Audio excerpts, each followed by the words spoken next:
welcome to another episode of Nerds Amalgamated. I am the DJ, and with me today I have the Professor. Hello, DJ. How are you going? Oh, I'm going well, going well. It's getting colder, I tells you. Embrace the cold. Winter is coming. Da, da, da, da, da, da, da, da. No, we don't talk about that anymore. Wow, what an interesting few days it has been, hey? I don't know. I don't think I've been outside. So what's interesting that you're saying? Well, I've been hearing news about AT&T doing some interesting stuff, selling off certain properties and whatnot. That's what I've been hearing, and the news is not that great for a comic book division. So I don't know how things are going to go from here on out. But I do hope we get more Batman comics, because hippie comics are getting very, very tiresome to read. Yeah, we know you're a Marvel hippie. Stop lying to us. I didn't even say I loved Marvel comics. What are you talking about? That's all you ever talk about. Anyway, what do we have up first tonight, DJ? So you have a story about the Four Corners report that happened last week. 2 weeks ago now. Yeah. Well, it's still available on ABC iView if you're in Australia. If you're outside Australia, I'm not sure how you watch it. But they do have a website that's a great summary of the episode itself, and also includes, they've come up with a fictional game for the website that demonstrates the examples. So what did they explain, basically? Yes, I suppose I haven't explained that. It's about microtransactions. And loot boxes, the excellent surprise mechanic. I mean, that's like been explained time and time again. I mean, we've heard this whole story time and time again. I mean, it's not something that people outside gaming really know about, though. And I think it's something that's been bigger in the past year, because so many people who wouldn't normally game have been gaming because of the lockdown. So they interviewed a group of people, some game addicts, some psychiatrists, a representative from the games industry, and basically gave, I think it's a really good summary of the different types of microtransactions. So was it accurate reporting, or was it just... I think so. I think it was pretty accurate. I mean, they showed Animal Crossing New Horizons at one point, which I'm pretty sure doesn't have microtransactions from what I could tell. I did some Googling and it doesn't seem to, which a bit of a mistake there. But apart from that, it was all pretty accurate. What's the inaccuracy you've encountered in that whole report? Well, that's the only thing I've noticed that was inaccurate. Okay. See, but that's a problem. Like with, I know it's not many people know about the whole gaming side, but it must have been really hard to tell the average man about the whole. Okay, this is what's happening to your game. This is what's gonna. These might affect you in the long run. Do you reckon this sort of format is a good way of expressing it, or they should have done it in a different manner?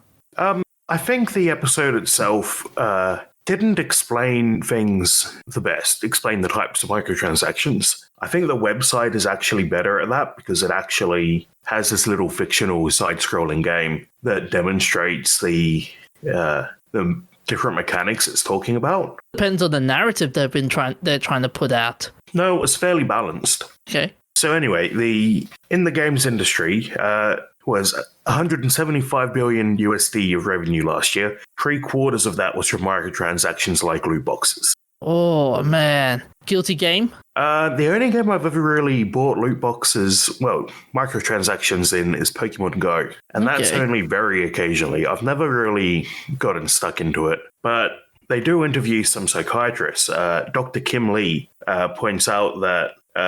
Dr. Daniel King. I've got my notes mixed up. Dr. Daniel King points out that 2% of players worldwide have some sort of gaming disorder. I did some research. That's compared to about 1% for gambling addiction.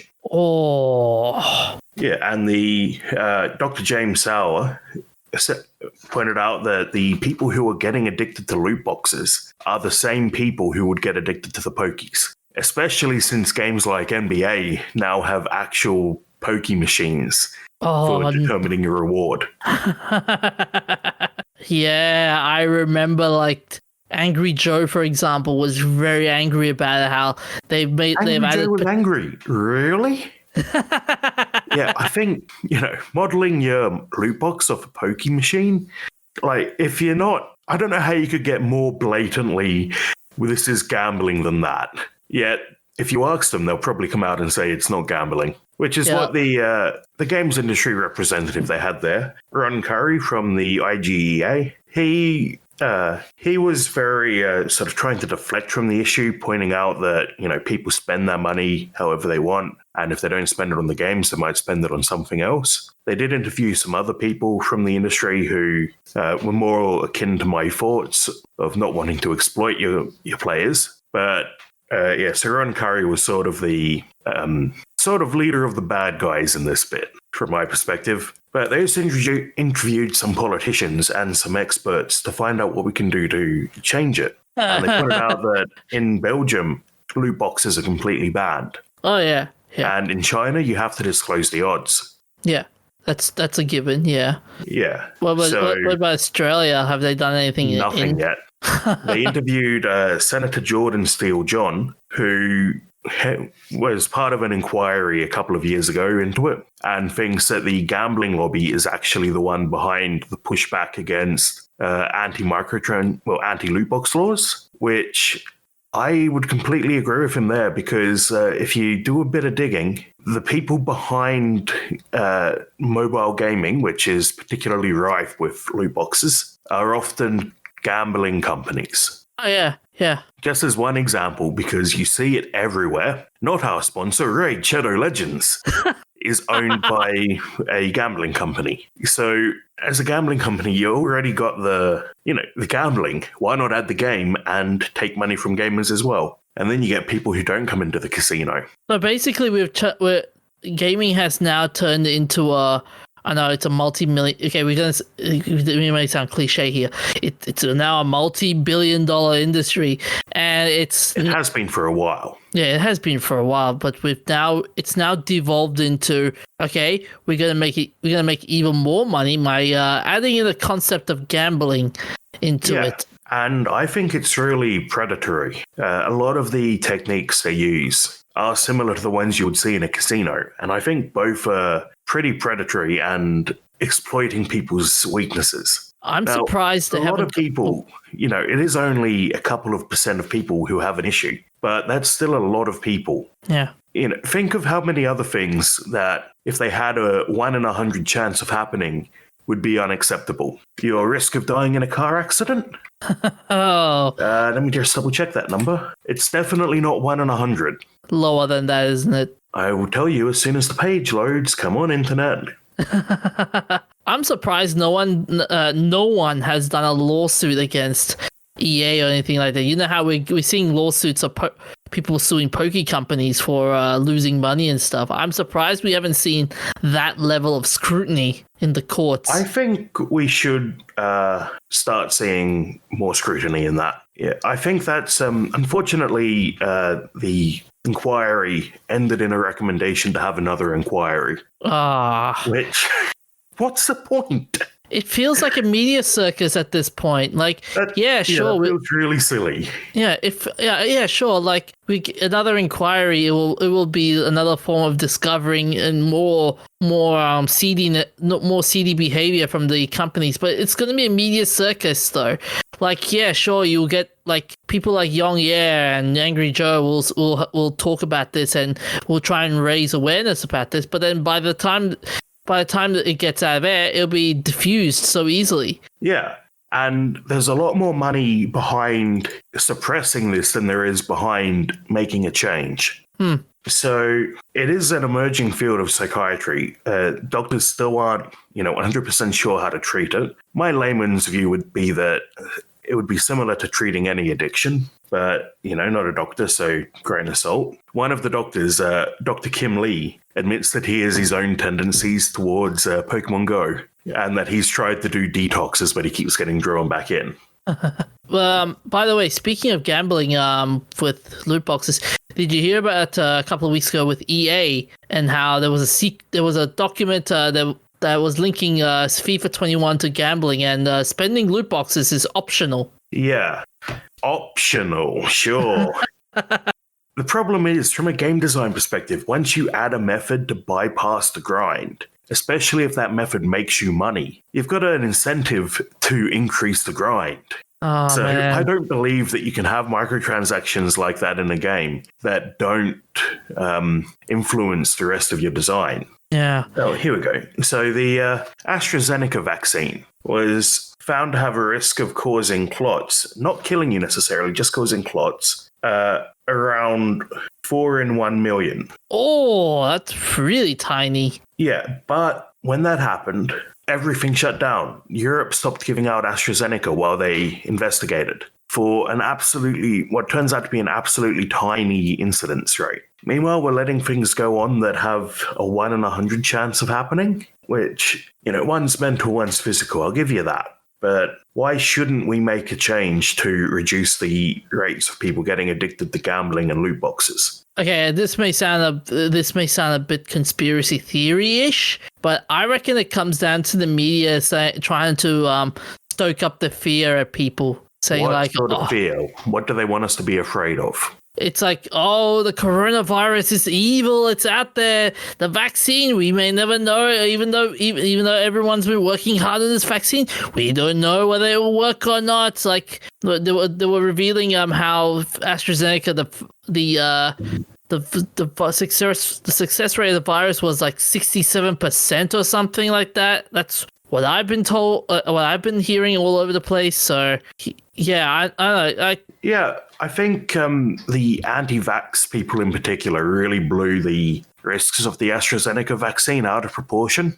Yeah. Especially now we know that it's 4 in 1 million. But I thought you meant they were trying to make us afraid of microtransactions or something. I see that too as well. Like, it's the same thing as well with it. But here's the thing: if you look at how they're going with how the media is behaving during this whole virus thing, like it's sort of identical to what we're seeing with games and media in terms of, oh, look at the evil company. The evil companies are doing this loot boxes, and that sort of narrative. That's what I'm trying to say. Well, I think you'll probably see that in any industry where it's make a boatload of money versus minimize harm. The people who want to minimize harm will go around saying the companies are evil. They're not necessarily evil. They're just companies. Companies make money. That's their goal. That's all they care about. Yeah. Companies are indifferent. It takes the people in the company to make the decision to minimize harm. That's the company culture. Just curiously, though, what were the after effects of this report, of this Four Corners report? Like, were there any like big conversations in the gaming industry, like from where you've standing, or were there any like not that I'm aware of? Even on the indie circuit? Yeah, I haven't actually seen too much on it in the indie circuit. I think most of us are aware of this, and most of us have an opinion one way or another. And this really, it's a layman's introduction to microtransactions. I think the most of the industry are more likely to be watching the talks at GDC. They sourced the talk. I don't think it was GDC. I think it was another conference. But the Four Corners report did source a talk breaking down how to make the most money with microtransactions. Like, you got to break the ice and then increase their spending and then build the habit. But I think the industry is more likely to turn to those sorts of reports rather than a Four Corners episode. I just wanted to watch it mostly because I was interested to see what the public view of it was. I mean, it's good to get a public view on it, but then the problem is trying to explain the whole idea of games development in trying to cram down like what 30 odd years or 30 or 40 odd years. Well, microtransactions are less than 20 years old. Okay, but you're trying to cram that all that history into an hour-long hour-long documentary is a very, very hard task. I think, of course, cramming a lot of info into an hour is hard, but I think because it has a limited scope, it's just about the microtransactions and the loot boxes. Yeah. it's not about the entire history of gaming. So we're really only looking at 10 to 15 years of history there. And it's something I remember, 10 years ago, maybe a bit more, this sort of stuff started to become known to the public through, I remember some of the first controversy about microtransactions was kids who don't know what they're doing getting on and racking up a 20 grand bill on their mum's iPhone. But it's not just the kids who can do that, it's also the adults. Yeah. The kids do it because they don't know what they're doing. The adults do it because they're being manipulated. And the kids are also being manipulated. The kids' games are doing this as well. And there's all sorts of tricks. They use fake currency. Every game you've ever played will say, buy game dollars, and it'll be a conversion rate of 10 to 1 or whatever. But what they do there, they trick you because you detach it from your view of currency. Psychologically, only your dollars are your currency. Your game bucks aren't. And then there's other dodgy bits like the minimum available. Well, they'll set it up so that you can't buy the right number of game bucks to unlock an item. Yeah. Like you'll need 300 game bucks, and the smallest game bucks package will be 500 game bucks. So you buy the thing you want, and then you have 200 left over that you can't extract and turn back into dollars. And then there's all this other manipulation stuff. They show you, they show you a low price and a medium price, and then a super high price item. And the goal is to get you to pick the medium one because it shifts your frame of reference of what the acceptable prices are. There's a whole lot, you could do a whole psychology degree on user design and getting people to spend the most money. Yeah. But there's also the social aspect of games. If you want to ditch a game that's sucking up all your money, you're also ditching your social network in that game. Wait, how so? Well, one of the points Dr. Lee had is that with his own Pokemon habit, he's part of raid teams. They also interviewed a game addict as well who would spend 8 hours a day playing a couple of times a week on raid day. But Dr. Kim said that when he left the game and tried to sit out for 90 days, he kept getting drawn back in because his friends would text and say, "Do you want to play with us?" Yeah. I think it's going to be hard to quit. If you don't want to gamble anymore, you can stay away from the casino. Yeah, but quitting cold turkey is hard, though. It is hard. So if you've got a true addiction, work with your doctors and your psychiatrists and all that. But it's also the presence of it. You're spending your entire life with your friends. They'll ask, why aren't you playing anymore? It's the same as with alcohol. It's hard to get away from. I think that's why gaming addiction has a higher incidence rate than gambling addiction. Double. Yes, it's only 2% over 1%. I can still say it's double. But I think, like alcohol, game addiction is something that is hard to break away from because it is so present in your life. Yeah. And especially if you leave your friends there, then it might get to the point that you have to leave your social network because it keeps reminding you of the game. Mm. And that's, a bit of a different argument. That's about game addiction rather than the microtransactions specifically. Yeah. But they did cover that as well. Yeah, but they did. Well, you can't spend microtransactions if you've broken your game addiction. Yeah. But I think they work hand in hand, though. Yeah. Someone who's game addicted is probably more likely to be a loot box addict, I think. Oh, yeah. And not to mention, this may sound a bit crazy as well. It could also include social media addict as well. Like, imagine just being on social media every day, just going like, hey guys, hey guys, I saw this on the Facebook page that you can do this and this and this. And that's a good point. It's hard to quit Facebook because all your friends are there. Yeah. Yeah, it's the network effect. That's the term. Or it's related to the network effect that there are already all of your network is there, so you're drawn in that way. Now, my personal belief, I'm open to discussion about it and how to solve it, but I personally think the way to solve it is to ban loot boxes. you don't have to ban microtransactions per se. I think loot boxes are the more predatory side of it. I think ban loot boxes and make it so that you have to view the cost in real world money.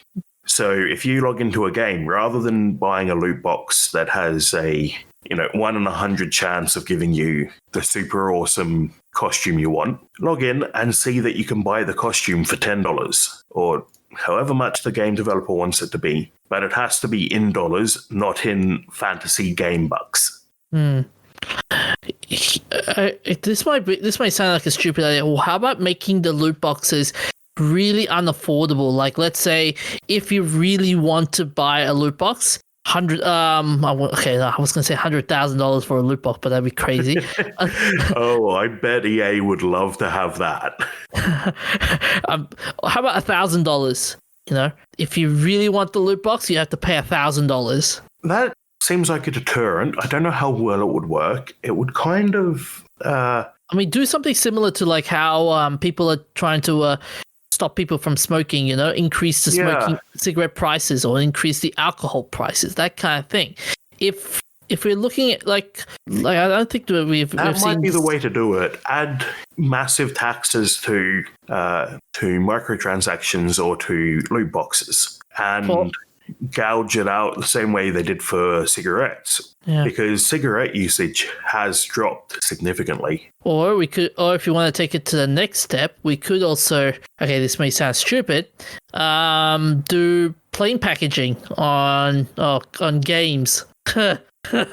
Or plain packaging on the loot boxes. As in, remove all of the fancy animations. Yeah, because a lot of games have an animation, whether it's the box exploding or unwrapping, or just take it, or even just take out the pachinko like mechanic entirely. Yeah, I'm not. I know it can still cause issues, but I'm less concerned about purely cosmetic microtransactions, particularly if you can buy exactly what it says on the tin. Yeah, my problem with loot boxes is that they are too similar to gambling because you put in money and you don't know what you're getting out. Yeah. You could get the $1 skin, you could get the $100 skin. And not to mention there's the whole play to win. Like if you get it's not only the skin, it's also the effects with the skin. Like if you get the $100 skin, you can win matches automatically or auto aim or anything like that. Pay to win really bugs me from a game design perspective. Yeah. I know why they do it. They do it to make money. I know games haven't kept up with inflation and are cheaper than they technically should be. If you compare the price of a game from the 80s, games haven't really kept up with inflation. But just curiously, though, from a game developer's perspective, I know this may sound a bit repetitive, but when you saw it from a game developer's perspective, this entire report, what did you expect from it? Like, did you expect any like big, huge announcements kind of thing, or was it just like, we all knew it kind of thing? No, I think it's all stuff that I knew. It was nice seeing that they'd interviewed actual psychologists about the developments in the area and that they interviewed actual people who had been affected. I think often I hear about it in the industry, but I don't hear about the sort of the human cost. I hear, someone spent $1 million and got addicted to a game and went into a coma because they stopped eating or whatever. But I'm not sure what the term is, but the sort of disassociation of seeing something in a newspaper rather than having the person speaking to you more directly. As in being desensitized. I don't think that's really it. I'm thinking more about how if you read in the newspaper, 5 million people die of starvation, you're just like, okay, 5 million people, who cares? But you find out Dave, the guy from down the street, died of starvation. It's closer to home. Yeah. I see where you're coming from. Yeah. So I think it's nice to hear the stories of the people affected. I'm not sure exactly how to fix it. I'm entirely possible my ideas are wrong, and I will say this. Someone has a better idea. I will say this: never trust a politician or a big games company to fix a problem. That's how I'll put it. Yeah, it kind of goes for any industry. A lot of big companies get away with what they do because they can afford to influence politics. Yeah. Whether it's the gambling lobby pushing back against loot box banning, or the tobacco industry pushing back against banning cigarettes, or oil companies pushing back against climate change awareness. I hope we can find a solution. Yeah, I hope so too. Yeah. Anyways, in the interest of time, we should move on. So onto our science topic, we've got a story of Cyberhack 2021, the Petroleum Wars. So there's a cyber attack that's been that occurred on a U.S. fuel pipeline, and it's making most of the country go insane. All right, the Petroleum Wars. Gotta get that guzzling.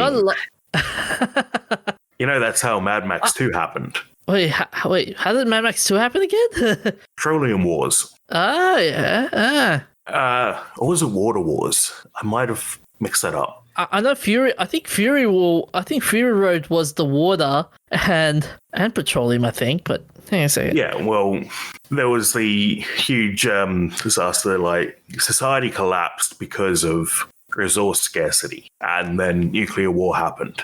But yes, the Petroleum Wars. A hacking group hacked the Colonial Pipeline in the US this week, which services the southeast US, and meant that nobody could get petrol for a few days. Only it's come out they didn't hack the pipeline, they hacked the accounting system. So the pipeline owners shut down the pipeline because otherwise they wouldn't have gotten paid. No. Yeah. So because they didn't want to risk not getting paid, they shut down the whole thing and caused chaos for millions of people. Oh no. Why? Business. Oh god. This is interesting how you know how they always say never negotiate with terrorists. Yeah, officially you're not supposed to pay the ransom. Lots of companies pay the ransom anyway. I haven't seen a confirmed report on whether Colonial Pipeline did though. But it wouldn't surprise me if they had, because a lot of companies do it under the table, even though officially you're not supposed to. Mm. Because if nobody ever paid them, they'd stop doing it. The thing is, people keep paying them because it's cheaper than securing your bloody backups. And I like how the group that's doing the whole thing is they have everything. Like, they have a mailing list, a press center, a victim hotline, and a supposed code of conduct. And their site also features a Hall of Shame gallery type of leaked data from victims who haven't paid up, advertising stolen documents from more than 80 companies across US and Europe. Yeah, these big hacking groups are pretty industrious. What's this one called? Dark Side. Oh my god, that's so generic. Oh, come on, what are you, 13? Does it have the X's on either side like a gamer tag?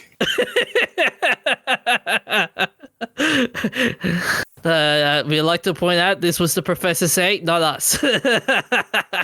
Come at me. I've got proper backups. Actually, please don't.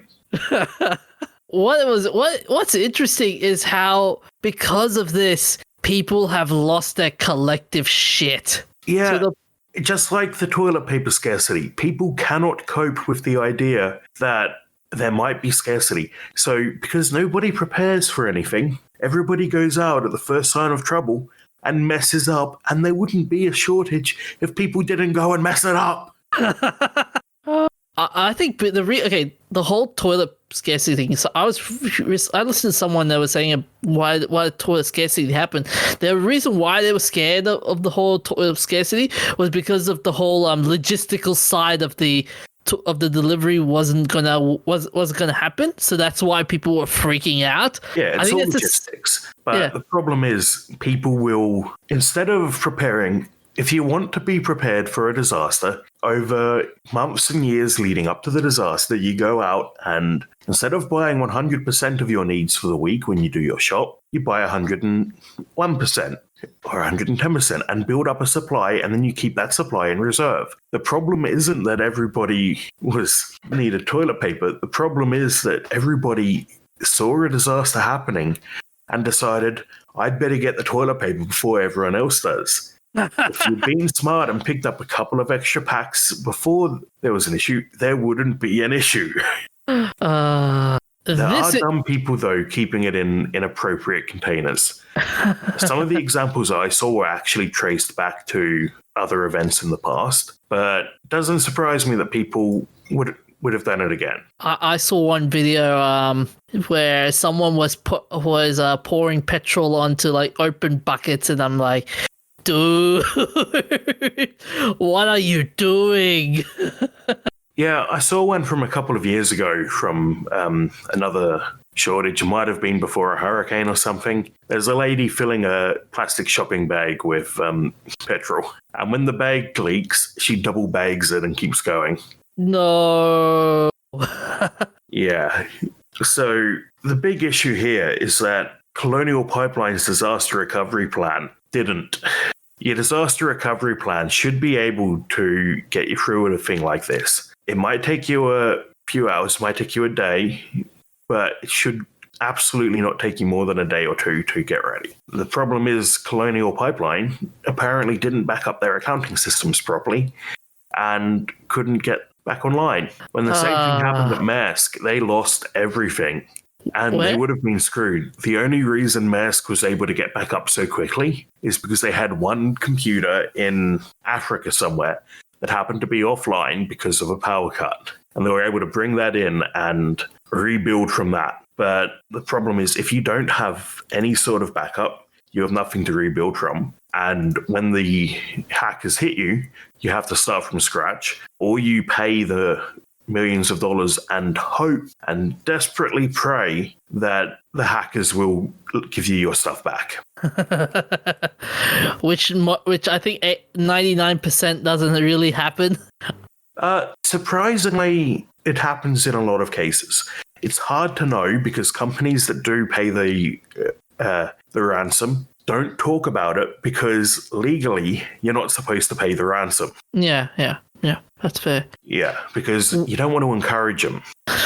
What's surprising about this entire thing is we're seeing the rise of cybercrime. Particularly major infrastructure cybercrime.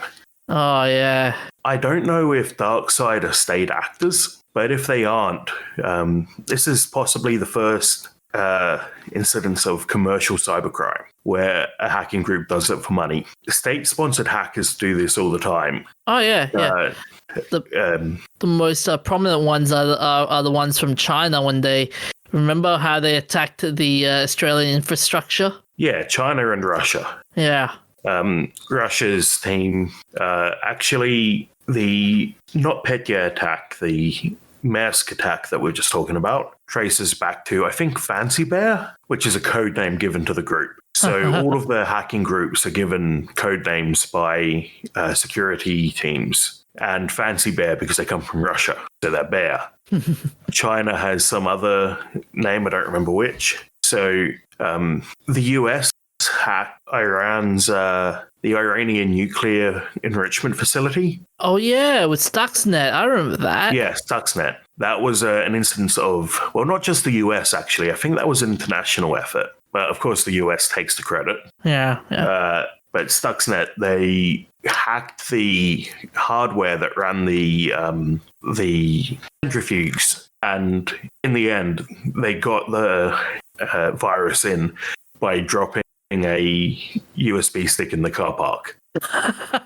And some clever little ducky working at the enrichment plant picked up the USB stick and thought, I'd better plug this into my work computer and see what it does. Breaks all of your hardware, it turns out. And this is a lesson. Never pick up any USB you find in the middle of the street. Yeah. So, that being said, though, with all the cyber attacks and stuff, are we going to see any more of this in the near future, or is this just going to be like a one-off? We're going to see more, and it's not just companies.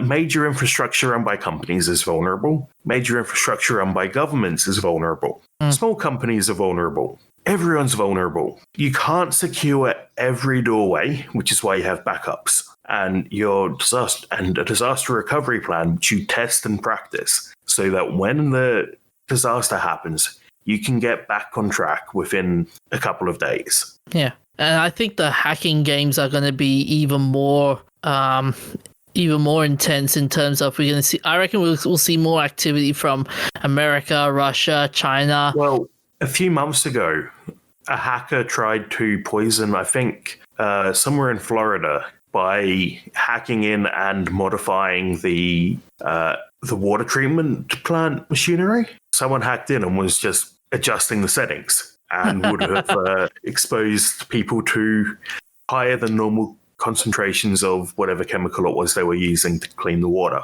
Yeah, here we go. Here we go. It's an employee of the water treatment plant noticed that his mouse cursor was moving strangely on his computer screen out of his control. Local police would later tell it. Initially, he wasn't concerned. The plant used the remote access software TeamViewer to allow staff to share screens and troubleshoot IT issues. Yeah. TeamViewer is known for being a bit insecure these days. So there was the massive SolarWinds hack a few months ago as well. Infrastructure. A few years ago, there was a test done by, I don't remember if it was a three-letter agency or who did it, but you can blow up a generator by hooking it up to the power grid and basically plugging it in and unplugging it really quickly. By doing it getting your timing right, you connect it and disconnect it at different peaks and troughs of the AC frequency, and the generator shakes itself apart. So I would not be surprised if in the next 5 years, major infrastructure is destroyed by hackers. In this case, it was lucky. It was the accounting system that got hacked. What if they'd hacked the pump stations and made the pump stations burn out? Oh no! Yeah, that's a lot of hardware you'd have to replace. And until then, millions of people aren't getting petrol. Governments just don't seem to take it seriously. What's going to be interesting? It's a serious issue. What's going to be interesting is I reckon cybersecurity is going to be even more intense in terms of we're going to see a lot more like come join Kaspersky ads or sign up for our VPN or VPN companies are going to be off the roof. You're going to see not necessarily VPNs, but security companies in general, all sorts, antivirus, security, red teams. I think that's definitely a growth industry. Yeah, and the sad part is, we're gonna be forced to shell out a lot more money just to get more cybersecurity, and our computers are gonna have to have a lot more design features that we didn't really need in a sense. Yeah. Well, every now and then you hear about something that means you need to change your hardware because your hardware is fundamentally insecure. The most dramatic is probably Spectre, where it turns out an entire feature of Intel processors was fundamentally insecure and could be patched, but it caused a huge decrease in efficiency. Although the other interesting part is going to be we're going to see more Hollywood movies do more hacker movies. I'm not sure if I want quality hacker movies or cheesy hacker movies, but yes. I mean, remember the good old James Bond movies when they had the hackers? That was funny. Yeah. They were funny. And that's not even the worst example. My favorite example of bad television hacking is NCIS. Oh, where two people are typing on one keyboard to fight a hacker. And then their boss comes up and unplugs the monitor. I remember that. That was weird. Speaking of TV series, onto our final topic. That was good. Thank you. Well done. Thank you. So, before I say it, I have to say this. I have the power! Yeah, you are not on the casting list. Oh, dang it. So, anyways, the first look at Kevin Smith's Masters of the Universe Revelation has been released. And I gotta say, the artwork looks beautiful. Like, especially with He-Man and the Tiger and Skeletor. But there have been some new details coming out from this, besides this new artwork, such as the new design of Teela, for example, and how she looks like a dude. They've made the characters a lot more muscly, which is kind of realistic. Because a lot of 80s cartoons had these really skinny women who were also super strong. Yeah. And that body shape does not realistically work that way. I know, but come on, okay.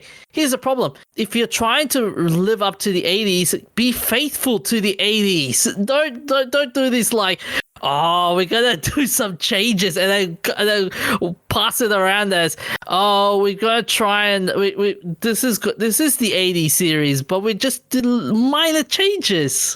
Like, it doesn't work. It's like, be faithful or don't be faithful. It's black and white, you know? I don't think it's as black and white as you think it is. But yeah, so it's possible to be faithful, but make certain tweaks that greatly improve something. Yeah, particularly in games. All my thoughts immediately turn to games. Mass Effect Legendary, as I understand it, is a very faithful remaster, but they've changed minor things about the UI, about the handling of the vehicles, that just make it better. I get that. Okay, I get that though. Like, if it's changing like the controls of the game and how the game operates, okay, fair enough. But if you want to change aesthetically, Halo Anniversary, sure, it's mostly faithful graphically, but aesthetically, they ruined the flood levels. The level that introduces the flood is missing a lot of the gore and the grime and the darkness. I've played through Halo Anniversary recently, and you basically never have to use your torch. I remember using it a lot back when I played the original. And even on Master Chief Collection, you can switch to the original graphics. You can just hit a key and switch and see, yeah, I would need my torch on here.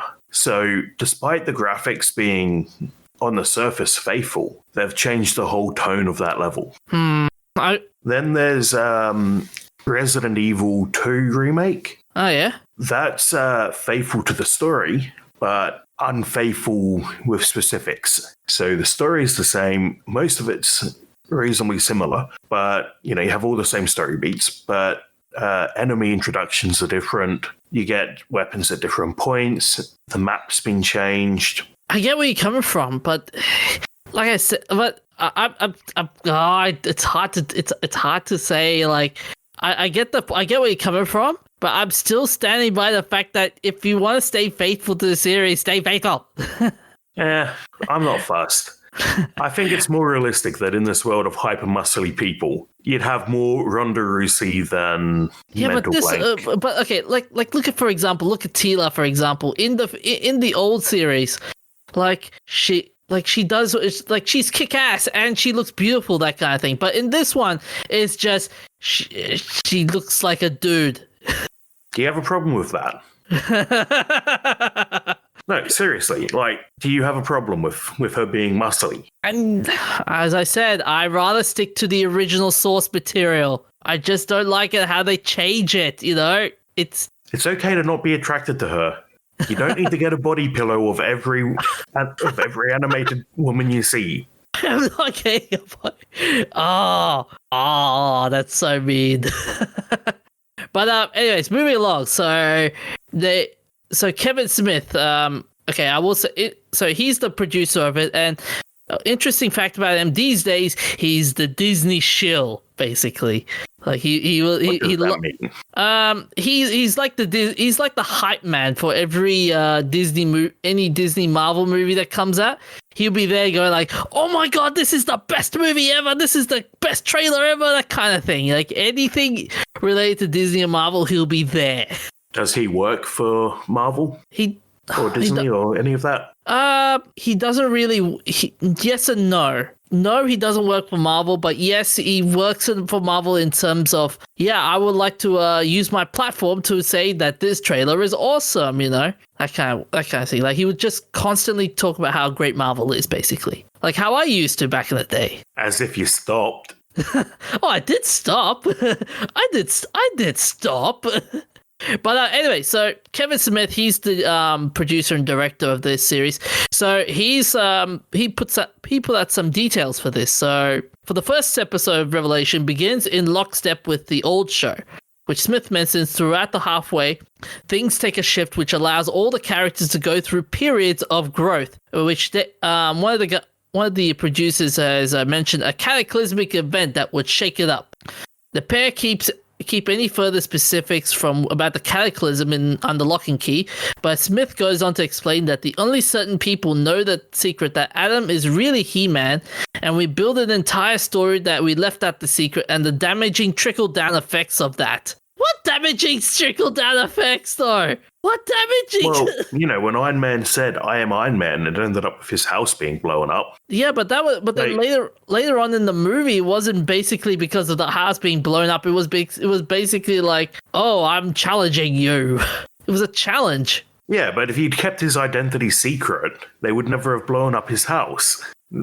Keeping the mask on has a long tradition in hero stories. So whether that's Marvel or DC or whoever makes He-Man, it's not it's not new. It's got a long history, and sooner or later they do a story about the mask coming off. Yeah, interesting you mentioned that, because another quote that was interesting for me was so someone said this: "We get to see them engage not just in clashing swords, but in far deeper conversations that we've seen them before.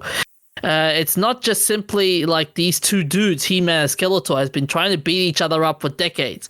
We're going to tell stories of abuse. We get to kind of tell stories of isolation and grief. We use these characters as long as they've been around, and people consider them toys or action figures to tell insanely human stories to set in a very..." What the hell is that supposed to mean? I think that's really interesting. How? That's like, okay. So that's like you're taking these characters who are really shallow and giving them some real depth. But the whole story of Masters of the Universe from the get-go was good versus evil, black versus white. Yeah, it was you can tell depth in those stories. You can tell depth in how evil manipulates. You can tell depth in how good saves people. Yeah, I get that part, but then again, like, what are you gonna say, like, the abuse? Like, okay, we've already seen that level of abuse with Skeletor when he abuses his minions and Evelyn and stuff. We get that part, and then but if they're gonna tell the abuse from the good guy side of things, like, what abuse? Like, what abuse really? Like, are we going to see Adam abuse Teela? No, probably not, because they're good guys. Yeah, I know, but that's what I'm trying to say. Like, what type of story are they going to put into the good guys, though? Maybe one of the, I obviously can't say because I'm not on the writing team. Yeah, that's fair. Yeah. Maybe one of the characters was, captured and abused and escaped and became a hero to fight back. Yeah, that's true. Yeah, I could see that happen. That's true. There's a lot of stories you can tell. Just because you can't think of them doesn't mean there's not good stories to tell there. I think you just don't like change. You're just an old man yelling at clouds. Yes, God damn it. Yes. I just don't like how like as I said earlier on, like, if you want to make a change, if you want to make a Masters of the Universe to what you want, don't saddle on the old series and make it and call it the actual series. If you know what I mean. I think it's possible to take something like that and stay faithful to the original while exploring these deeper topics. Yeah, but okay, remember the last time they did that? Remember with Doctor Who and how they managed to change the canon of the series? You were really cheesed off, if I recall. That's not the best example. I admit that's not a great example. But that's not the only example. But that's the point I was trying to make, though, because your point is that it's going to be bad, even though you haven't seen it yet, and so you don't know that it could be good. Yeah. I agree with you there. I agree with you. But just with these revelations and stuff, it makes you wonder, like, what other changes are we going to see more? Like, for example, Andra, like in the 80s series, it's a totally different person to what they have now, and you kind of wonder, like, are they trying to do something here? Yeah, there's a trend to make things more inclusive, but it's not necessarily bad. If it's handled badly, it's bad. Yeah. If it's just shoving Black people and Asian people into a show because you need to hit your quota, that's bad. If you handle it properly, it's not bad. So there's a lot of shows things that have been rebooted from the 80s and have added the diversity and the inclusivity angle, yeah. Yeah, but haven't messed it up. So it'll all depend on whether they mess it up. Yeah. Interesting choice though. Like that have made them all look like roid rages. I don't think that's a bad thing. I think this hyper muscled society makes sense if they're all hyper muscled, and it's a more realistic body portrayal. You're not gonna be super skinny and be able to throw a bad guy around mostly. Yeah, but that being said, though, like you don't want to see like a very skinny woman just throwing a punch and making the punch look like a haymaker from Tyson Fury. Yeah. But what's interesting is the last paragraph of this article where someone said becoming the best version of yourself has always been the heart of He-Man, and it's true now of Revelation. We wanted to reiterate that, but make it even more broad. It's just He-Man has something special inside him, but every character and every viewer, we all have the power. That's a nice message. Yeah, I agree with it. I will watch it just to see the just to see the fun side of it. I mean, the nostalgia is in me. I want to watch it, but yeah, seeing how with the character designs and how they're going to justify it, it'll be interesting to see the reaction to it, though. It will. And just an example of a series that sort of rebooted and added a lot more depth. Snowpiercer. Oh yeah. It's added a whole lot of, like, the original's the movie, so it's hard to fit a whole lot of depth into a 2-hour action movie. But it has added a lot of depth to characters, the good guys, the bad guys. It's not like they're just cashing in on it. But yeah, I like I said, the animation, it looks beautiful and stuff. I just think the character design I don't know what's going on with it. I just think it.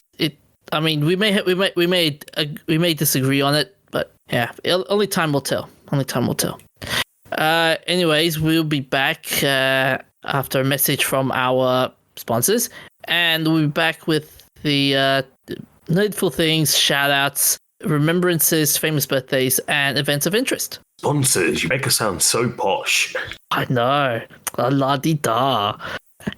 Anyways, Professor, what nerdful thing have you done this week? I watched Into the Night. Oh, yeah? It's a series on Netflix, originally Belgian, but I watched it with the English dub, which was pretty good. I've been watching a lot of European shows recently, and some of them have absolutely atrocious dubs.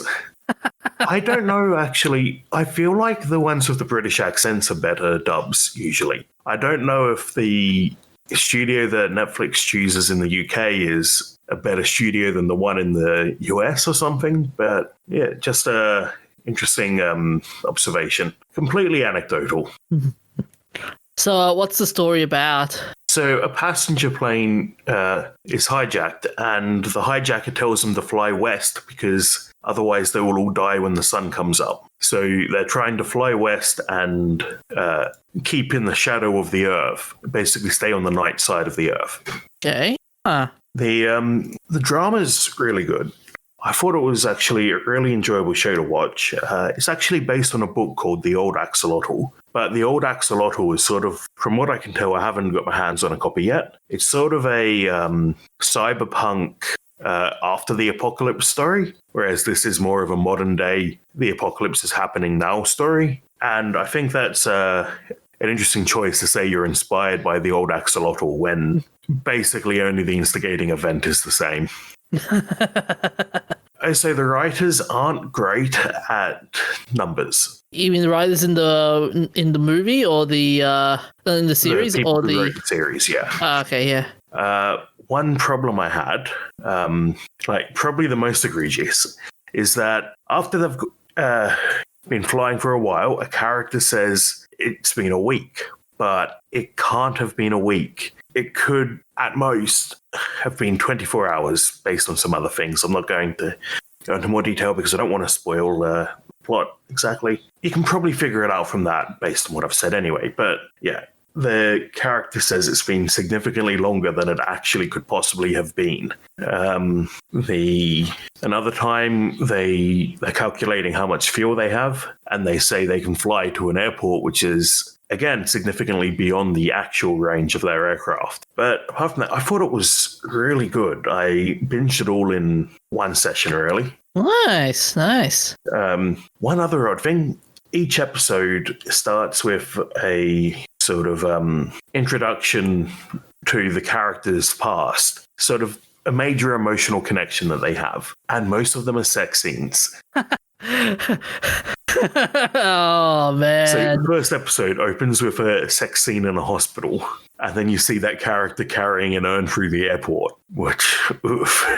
Oh, no. So how much would you rate, how many Lily Beans would you rate this? Apart from the mistakes, I thought it was amazing. So probably 4.9 out of 5. Ooh, very, very, very, very high. Very, very high. The only thing that really took me out of it was the mathematical mistakes. Okay, nice. What have you been doing? I saw the first 2 episodes of Jupiter's Legacy, and boy, I gotta say that was a. I think I just snored that first 2 episodes. Oh dear. Oh, okay. So Jupiter's Legacy is based on Mark Millar's comics, also called Jupiter's Legacy, and it's basically about the first generation of superheroes trying to teach the second generation of superheroes about the world, and they have to live up to the ideals of the first generation of superheroes. So you followed the story of Sheldon Sampson, whose alter ego is Mr. Utopian. Is it Mr. Utopian? I think it's it's the Utopian. That's what he's called, and it's played by Josh Duhamel. And man, he does a great father figure role in this one. But yeah, the first 2 episodes is basically the son of the Utopian, whose code name is Paragon, and he's trying to live up to his dad. His dad keeps on saying like, "Oh, he will never be the hero that I was," and it feels melodramatic. Superheroes with daddy issues. like the first episode, for example, he talks about how, okay, my son may not live up to my name. My son has to also follow this thing called the code. And the code is basically a set of rules, basically, that a hero should not kill, they should not govern, and with that they should have they should let humanity thrive, basically. And at the end of it all sounds interesting, but if you're saying it's bad, yeah, what's wrong with that? Yeah, it's just that in the first, with the they put so much emphasis on the melodrama, like the dad, like the son, for example, how he, even though he hasn't been in his part of his life, he keeps on running away, and he's not gonna live up to the dad's name. Then you got, that's Brandon, that's the son's name. Then you got Chloe, the sister. Oh, she's a train wreck waiting to happen. Like she and the dad always keeps butting heads, and she always says like, "Oh, your dad is such a mean person, and I don't like him." And even though she has powers as well, like she doesn't want to engage in the world of superheroes, basically. And at the end of the first episode, it's basically they engage against a supervillain, and I don't want to really spoil too much, but basically at the end of it, Brandon commits something so heinous that his dad says, "You broke the code! You broke the code!" And I'm going like, "Oh man, this is why are you sounding like Batman all of a sudden?" It's like, you broke the. Why did you say that name? That's my wife's name. Really? That's my mother's name too. Son. And then the second episode happens. Oh, and is this a sequel to those Bat Dad videos? I hope not. I wish it was, but I hope not. No, I hope that Dad had a better relationship with his kids. Oh yeah. But okay, so also in the first two episodes, you get the odd like flashbacks to like Sheldon before he got these superpowers. He was a son of a Wall Street magnate to own the company, and they were surviving through. They're trying to survive through the 1925 stock market crash. And there's one point where his dad, during the middle of the Wall Street crash, his dad was basically did something crazy that nobody should never do. And they all start crying and stuff. And in the second episode, after that whole incident with the supervillain, back to the present, they all start having another cry. It's like everybody's having a cry. Like, this guy's having a cry, that guy's having a cry, this guy's having a cry, that guy's having a cry. Too many tears for you, were there? Like, get to the story. This crying is just filler. And they also starts another story of how the original first generation start to have powers, basically. So I would like, even though this start is okay, but it's also poor. I will say it's a good concept though. Like trying to have, even though the speeches are clunky at times, it's trying to teach a message about how, you must, whatever you do is a reflection of this family. And also the speeches of... sounds like a superhero version of basically any story about living up to your family's expectations. Yeah. This is just a superhero version of Prince Harry's life. You don't understand me, Super Dad. Son, of course I understand you. I can read minds.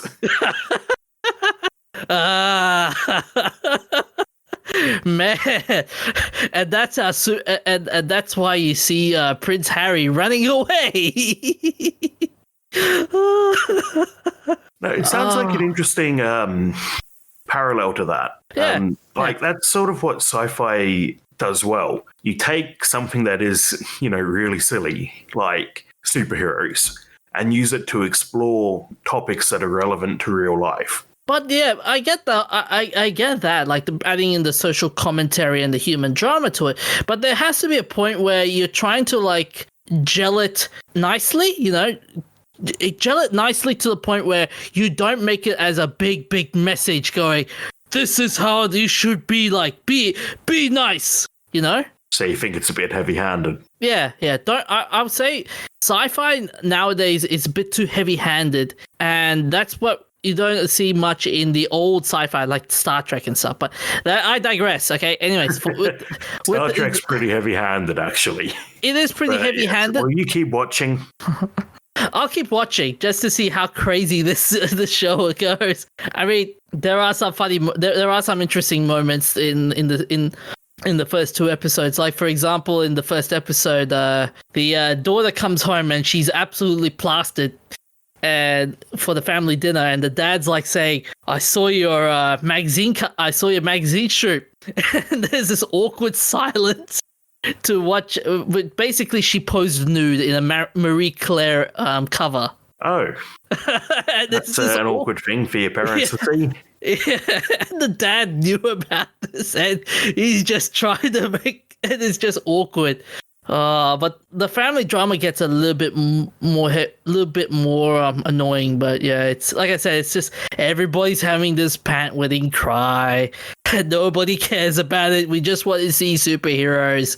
Okay. Yeah. Anyways, I would give this one 3.5 out of 5, basically. You've given it a surprisingly high score for how bad you thought it was. Yeah, I mean, it has potential. Like, the special effects and the fight, I forgot to mention, the special effects and the fights, they were beautiful to look at. Is this a week-by-week series? Netflix series, actually. Yeah, but is it week-by-week or is it binge? Binge. Okay. I think you should come back next week and tell us how it goes. Yep. I will. But, yeah. It has... I want to see more of it. I would like to see more of it, but yeah. I don't know whether it'd be good, but yeah. Okay, so on to our shout-outs. On the 11th of May, Norman Lloyd passed away at 106. His most notable role was the villain who falls of the Statue of Liberty in the 1942 film Saboteur, but he also portrayed Dr. Arnold Ostrander in Saint Elsewhere. His career spanned almost 90 years, and he worked with everyone from Charlie Chaplin to Orson Welles and Alfred Hitchcock to Robin Williams, Cameron Diaz, and Daniel Day-Lewis. In 2014, Los Angeles declared his birthday on the 8th of November as Norman Lloyd Day. On the 16th of May, the 15th anniversary of Heroes of Might and Magic 5 passed. This was Ubisoft's hard reboot of the HOMM series, cutting ties with the previous games by 3DO. Heroes of Might and Magic 5 was also first completely 3D, which is unusual in the Heroes of Might and Magic game. And on the same day, Terraria celebrated its 10th anniversary. This 2D mining adventure game draws comparison with Minecraft, but takes a different path and focuses on finding powerful loot and boss battles. The developers have announced the final update around 3 times, but they keep coming up with more. You've played Terraria, haven't you, Professor? No, I haven't. It's one that I mean to get into, though. It's one that I might have played a little bit like years and years ago, but I was always more of a Minecraft player. Fair enough. But it is one that I have been meaning to get into at some point or another. Fair enough. Maybe one day when I catch up with all the other games I want to play. You and how many games again? Well, it felt kind of manageable before I bought that 3,000 game bundle during the lockdown last year. Just curiously, how many of that 3,000 games have you finished? Some of them you don't finish because they're roguelikes. But of them that I've played, probably about half a dozen. Oh, okay. There's a bunch in there that I've already played on other platforms, though, so I'm not counting them. Fair enough. So on to our remembrances. On the 13th of May, 1929, Arthur Scherbius died in a horse carriage accident at the age of 50. Among other things like asynchronous motors, electric pillows, and ceramic heating, he also invented the mechanical cipher device known as Enigma. His work on asynchronous motors led to his name being linked to the Scherbius principle. He filed a patent for Enigma in 1918, which was a very heavy cash register sized unit. He later refined the design into the Model C, which was more portable and indicated with lamps. This model resembled a typewriter in a wooden box. Despite his death in 1929, he lived to see the German military adopt the Enigma, but not see its most famous use in World War II and the eventual decoding of the mechanism by the team at Bletchley Park. Bletchley. Thank you. On to our birthday. Georgios... Oh my god, I'm gonna butcher this name.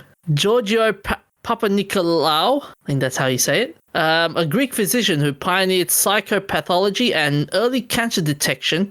He invented the pap smear procedure, or Papanikolaou smear. He first reported the use of the pap smear as diagnostic tool in 1928, but it wasn't until he published Diagnosis of Uterine Cancer by the Vaginal Smear with Herbert Frederick Trout in 1943. He later worked that the first observation of cancer cells in the smear of the uterine cervix gave me one of the greatest thrills I've ever experienced in my scientific career. He was born in Kaimi Iboe on the 13th of May, 1883. On to our events of interest. On the 13th of May, 1958, Ben Carlin, the first person to circumnavigate the world by amphibious vehicle traveling 17,000 kilometers by sea and 62,000 kilometers by land in 10 years. After having a wild idea in the military, he suggested to his wife that they honeymoon by crossing the Atlantic in a modified 4 GPA amphibious military jeep, which they named Half Safe. Departing Montreal, they completed the crossing in 1951 after unsuccessful attempts. They traveled Europe, settling in Birmingham to raise money before resuming travel through the Middle East in 1954 and visiting Kolkata. Next, they went to Australia to fundraise before Ben's wife returned to the US. Ben recruited a number of new travel partners as he moved through the Southeast Asia, Japan, and Alaska before exploring the US and Canada. The Half Safe had several modifications, including a boat-like bow, a rudder, a cabin, and extra fuel tanks. The cabin contained a bunk, aviation instruments, and a two-way radio. Half Safe became a meter long and gained over 700 liters of fuel capacity. That's a meter longer. Right. A meter longer. Sorry. Can you imagine traveling for 10 years in a space a meter square? That would so. Think of the number of stops. One fuel tank under the belly could be jettisoned when empty. The name came from the Arid. Is that deodorant? Yeah. Arid deodorant slogan: "Don't be half safe. Use Arid to be sure." Man, that must have been a crazy deodorant commercial. On the same day in 1977, John Boorman's Zardoz released in Portugal. Zardoz is a famously weird movie featuring Sean Connery in the main role, a savage who only knew how to kill, meeting a society of immortals preserving humanity's achievements. It was shot entirely in County Wicklow in Ireland using all practical effects done on site. Initially, they had trouble importing prop guns due to a terrorist attack occurring at the time. This movie had so much more than that trivia, such as a real baboon on the set attacking a double dressed in an ape suit who was portraying a baboon. To help costs down, Sir Sean Connery used his own car and drove himself using the production. John Boorman then gave him half the money that had been budgeted to hire him a car and driver. The idea was Connery's, according to Boorman. Charlie Boorman recalled that Sir Sean Connery stayed at the Boorman family house in Anamo, County Wicklow, Ireland, for the duration of the shoot. At the end of each week, Connery would pay John Boorman's wife rent money to cover the costs of keeping him. Oh, that's very nice of him. Reportedly, Charlotte Rampling looked forward to her sex scene with Sir Sean Connery, then was disappointed when it was over and done with so quickly. Why would you ever say that? I mean, wow, really? You were looking forward for this? I mean, this was the 70s after all. Yeah, but filming a sex scene sounds like it could be so awkward. I mean, this was James Bond, mind you. Everyone wanted to have everyone wanted to have sex with James Bond. More trivia on Zardoz. The open title card reads set in the year 2293. Originally, John Boorman was going to set the movie about 5 years into the future, which would have been the late 1970s. So Sean Connery appeared in drag as a bride in one scene. Reportedly, Connery initially felt uncomfortable about doing the cross-dressing scene. Early in the film, when the weapons were spewed out of the floating head's mouth, several crew members' arms and a face could be seen throwing them. Oh, that must have been funny. Imagine looking at it and going, hey, I see an arm. Mouth with hands coming out like bleh. But the review for this movie is even more hilarious. So Ian Christie of the Daily Express said in his review, if this is intellectual thinking, then Donald Duck deserves the Nobel Prize. Man, this film must be really wild for that to happen. I've never seen it, but I hear it is really wild. It's infamous. I've heard that Rick and Morty used a couple of references of that movie in one of their episodes. And finally, on the same day in 2013, Captain Battle Legacy War was released. A soldier named Sam Battle is injured and close to death. His friends inject him with a secret serum which saves his life. After returning to town overrun by neo-Nazis, Sam discovers the serum has given him super strength and agility and called it and a Captain America-like shield. No, I'm kidding. That's not what it is. Which he used to battle a necromancer who has resurrected Heinrich Himmler. Really? Heinrich Himmler? You of all the Nazis, you resurrect that guy?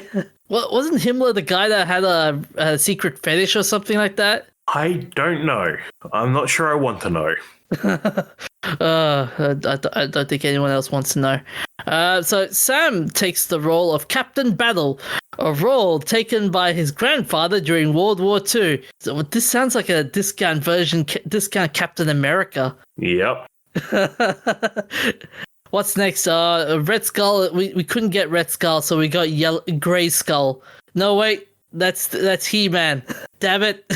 So that's all we have for this week. You can find us on Facebook, Twitter, Instagram, YouTube, and that's notcanon.com, where we're an archive of our old episodes, and you can find some new That's Not Canon podcasts, such as Boo, My Dad Says, which is basically a husband and wife team with the interest in the paranormal. We explore the unknown, local lore, and listener experiences ranging from hauntings to UFOs and cryptids. That sounds cool. So, anyways, that's all we have for tonight. And it's time for me to chase vampire ladies. Still on with that. Look after yourselves, stay hydrated, and we'll see you next time. Here we go!